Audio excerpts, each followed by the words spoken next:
Hello viewers, చాలామంది ఈరోజు నేను చూస్తున్నానండి, చక్కగా చదువుకున్న వాళ్ళు, బాగా నాలెడ్జ్ ఉన్నవాళ్ళు, ఎడ్యుకేషన్ వాళ్ళు కూడా చిన్న చిన్న పొరపాట్లు చేస్తున్నారు. సింపుల్ టిప్స్ చెప్తాను నేను.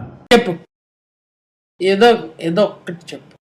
ఒక్కటైనా డెంటల్ ప్రాబ్లం వచ్చింది, టెంపరీగా పక్కనే ఉంటుంది డెంటల్ హాస్పిటల్కి వెళ్ళలేదు వాళ్ళు, మెడికల్ షాప్కి వెళ్ళి మందులు వేసుకుంటున్నారు. ఇది ఎంతవరకు కరెక్ట్?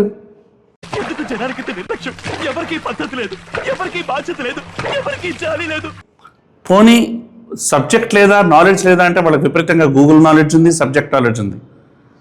అలాంటి తప్పులు చేయకండి. మీరు ఇప్పుడు చెప్తున్నారు, ముందే చెప్పాలి కదా.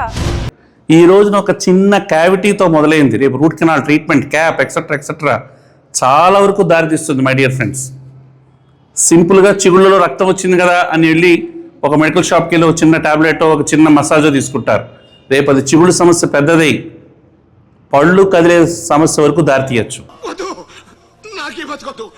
సో మై డియర్ ఫ్రెండ్స్, నేను అడ్వైస్ చేస్తుంది ఏంటంటే, యాజ్ ఎర్లీ యాజ్ పాసిబుల్ మీకున్నట్టు ఈ టైం లిమిట్లో చక్కగా డెంటల్ హాస్పిటల్కి వెళ్ళండి, ట్రీట్మెంట్ చేయించుకోండి. రెగ్యులర్ చెకప్ అనేది ఎవ్రీ 6 months చేయించుకోండి. అట్లీస్ట్ ఎవ్రీ 6 months కాదు, 1 yearకి ఒకసారైనా చెకప్ చేయించుకోండి.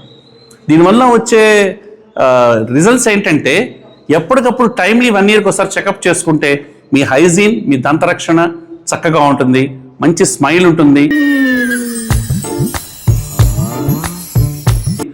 మీ ఆరోగ్యాన్ని కాపాడుకోవడం కోసం నమిలి తిని చక్కగా మీ పళ్ళును మీరు కాపాడుకోవచ్చు.